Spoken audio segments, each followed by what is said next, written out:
Сыртынан қарағанда әп-әдемі болып көрінген мына бір үйдің аядай бөлмесінде 6 адам тұрып жатыр.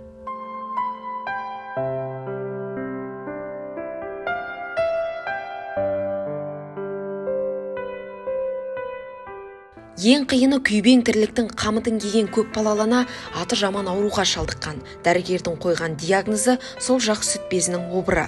Дүниеге 6 бірдей сәби әкелген батыр ананың алаңсыз ойнап жүрген кенжесі балабақшаға барады, ал үлкені арман қуып Астанаға кеткен. Ал 5 перзентін жалғыз өзі асырап, ел қатарлы жеткіземін деп күндіз түні жұмыс істеуге мәжбүр болған байқұс ана қатерлі ауруға қалай душар болғанын білмей де қалыпты. Көктемде 20-ші жылда ауыр қалдым. Тексерілгенде онкология деді. Күндіз түні жұмыс істедім. Выходной, праздниктер бар, жұмыс істеп, сол ақша табам деп, павлодарды көтерем деп, сол осы 3 жылдың арасында содан болды ғой деймін. Білген жоқпын, что у меня опухоль мочада істедім. Оны барғанда тексерілгенде уже у меня выросло. Потому что там же парилка болмайды ғой. А мен білген жоқпын.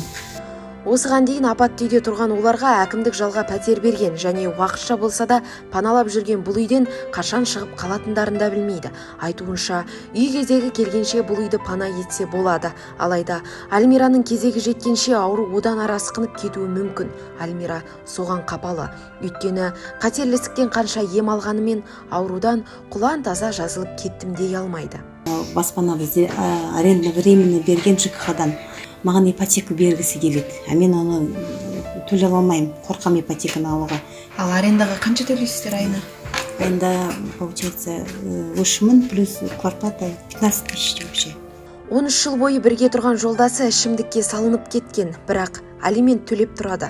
Алайда сол алиментпен әкімдіктің жалға берген пәтері өмір сүруге септігін тигізіп тұрғаны шамалы.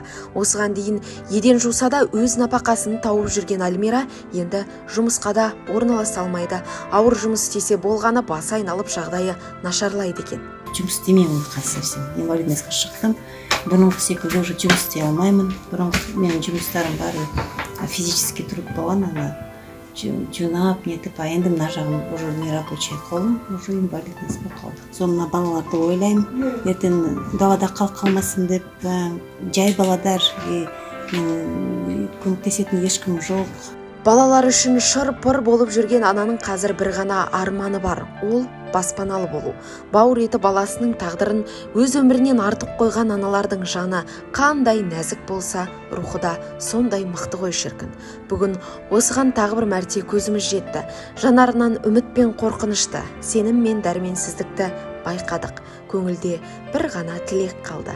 Көп балалы ананың есігін еріктілер ғана емес, атқа мінерлер де қағып кілт ұсынса екен.